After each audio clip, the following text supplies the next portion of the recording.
สบายดีเด้อสบายดีพ่อแม่พี่น้องมาเด้อมาเข้าครัวนำกันมื้อนี้ก็ได้เลิกงานเลิกการมาแล้วผัวก็ไปรับอยู่บ่อนเฮ็ดงานแล้วก็เลยไปซูเปอร์มาร์เก็ตไปซื้อของเข้าบ้านพี่น้องเพราะว่าทุกๆอาทิตย์พวกข่อยก็ต้องไปซื้อของเข้าบ้านว่าซั่นซะมื้อนี้ไปเห็นปลาหมึกผัวก็เลยบอกว่าอยากกินข้าวผัดสเปนพี่น้องก็เลยไปได้ปลาหมึกมาปลาหมึก2ตัวนี้ก็ได้มาประมาณ513บาทพี่น้องโลนึงตกประมาณ662บาทแต่ค่อยอยากรู้ว่าราคาบ้านเฮานี่มันแพงก่อนนี้บ่หรือว่ามันถูกก่อนนี้พี่น้องราคาอยู่ทางนี้ก็ค่อนข้างแพงเด้2ตัวนี่คิดว่า2ตัวนี่ได้มา513บาทมื้อนี้ก็สิมาเฮ็ดข้าวผัดก็สิใส่กุ้งใส่แครอทแล้วก็ใส่กระเทียมหลังจากนั้นก็สิข้างหม้อกระทะแล้วก็ใส่กระเทียมเอากระเทียมลงไปผัดจนมันหอมพุ่นล่ะพี่น้องแล้วค่อยก็สิเอาแครอทที่แบบว่าค่อยหั่นนะเอาลงไปผัดนำแต่ว่ามื้อนี้ก็สิใส่เห็ดนำเด้อพี่น้องใส่เห็ดนางลมหรือว่าเห็ดนางฟ้านี่แหละค่อนข้างจะบ่แน่ใจเพราะว่าอย่างอันซื้อมาหันก็มันมี2สายพันธุ์พี่น้องมันจะมีใบขาวแล้วก็จะมีใบดำว่าเส้นสาค่อยกับบ่ฮู้ว่าเขาเจ้าฮ้องว่าเห็ดหยังแดแต่ว่าภาษาสเปนทางนี้เขาเจ้าจะฮ้องว่าเซตาแล้วก็จะมีเห็ดจำปีญอนนำเห็ดจำปีญอนนี่ก็จะเป็นเห็ดดอกขาวๆมนๆเห็นบ่อันนี้มันเขาเจ้าฮ้องว่าเห็ดหยังบ่ฮู้เด้พี่น้อง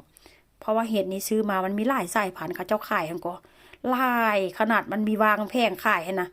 มีตั้ง4-5เห็ดพุ่นน่ะค่อยก็บ่ฮู้ว่ามันชื่อหยังว่าเส้นซะแต่ว่าค่อยก็สิฮ้องตามภาษาสเปนนี่ล่ะพี่น้องหลังจากนั้นก็จิล้างเห็ดแล้วก็จิเอามาอันจีกใส่แบบนี้เลยเพราะว่ายังค่อนข้างเร่งรีบพี่น้องเพราะว่าอันเลิกงานมาแล้วชั่วจิไปซูเปอร์มาร์เก็ต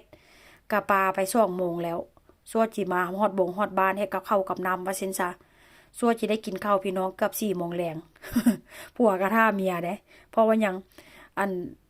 เพราะว่าอยากกินข้าวผัดหั่นน่ะก็เลยแบบว่าท่าเมียว่าซั่นซะ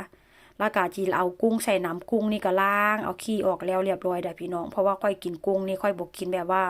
ดงดิบๆว่าซั่นซะ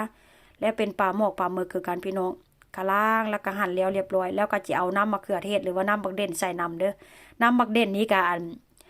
ลืมบอกลืมตวงพี่น้องเทโจกใส่เลยหลังจากนั้นก็ผัดเครื่องเข้ากันแล้วพี่น้องเอ้ยสิมาเฮ็ดข้าวผัดแต่ว่าข้าวบ่มีผัวก็แล่นไปซื้อหลังจากที่แบบว่ามาจากซุปเปอร์มาร์เก็ตผัวก็แล่นไปซื้ออันอยู่ซุปเปอร์มาร์เก็ตใกล้ๆบ้านนี่แหละพี่น้องก้อยก็จะใส่ประมาณ2 แก้วกาแฟเด้อเห็นบ่เขาเจ้าจะเฮ็ดค่อนข้างแตกต่างเด้ข้าวผัดสเปนเด้เขาเจ้าจะผัดโครงผัดเครื่องแล้วเขาเจ้าจะค่อยเอาเข้าไปผัดน้ำหลังจากนั้นก็เอาน้ำมาใส่พี่น้องอัน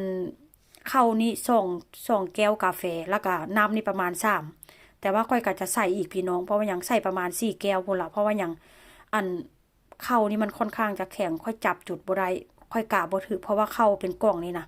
ค่อยบ่เคยซื้อมากินจักเทื่อพี่น้องค่อยเคยซื้อแต่เป็นถุงมาว่าซั่นซะเห็นบ่